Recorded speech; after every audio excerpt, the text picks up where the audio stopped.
Hi guys, Mommy Archer and Ellie Archer here, and from now on, I will call you all cupbearer. So ayan po, pinapak na po ng ating mga kaibigan na si Ate Monica at si Sec Janice yung mga kangkong para doon sa mga bata. At ayan, nabigyan na po sila ng kanilang mga kangkong. So kahit ano pa mangyari sa araw na to, isa lang ang sigurado natin guys.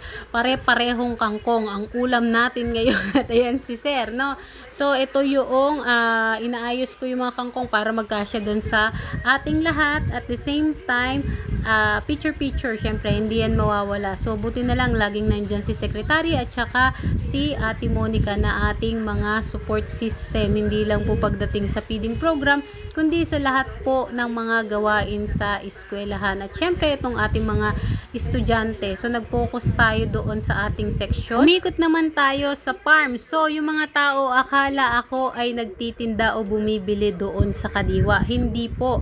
Diyan po mismo nanggagaling yung mga ibang binabagsak sa kadiwa at doon po sa pamilihang bayan. So we are open for transaction po. Kung gusto ninyong mag-order ng kangkong, magsabi lang po kayo para kayo po ay aming ma-deliveran. So yung pagiging cupbearer po ay isang tao na malapit sa hari o mga taong matataas ang posisyon kung saan tayo po ay tagapag-abot, tagapagpakilala at tayo po ay nag-a-assist. Ibig sabihin po, tayo po ay ginagamit ng Panginoon para maging daluyan ng pagpapala o channel of blessing. So sa mga kabataan, sana hanggang pagtanda ninyo is maging inspirasyon sa inyo ang lahat ng bagay na naranasan ninyo ngayong grade 3 kasama si Sir Henry at kaming mag-ina.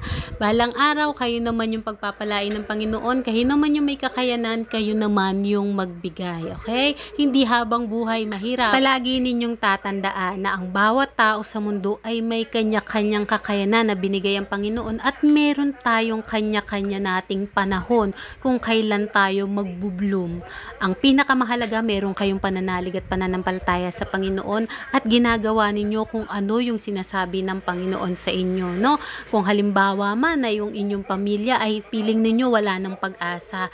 Kung walang pag-asa sa paningin ninyo, may pag-asa sa Panginoon at higit sa lahat, palagi kayong magdadasal. Pag-akyat ninyo sa grade 4, una sa lahat, irespeto ninyo ang sarili ninyo dahil pag meron kayong respeto sa sarili nyo, magagawa nyong irespeto ang kapwa nyo. Ang sabi nga, hindi mo maibibigay sa iba yung mga bagay na wala ka.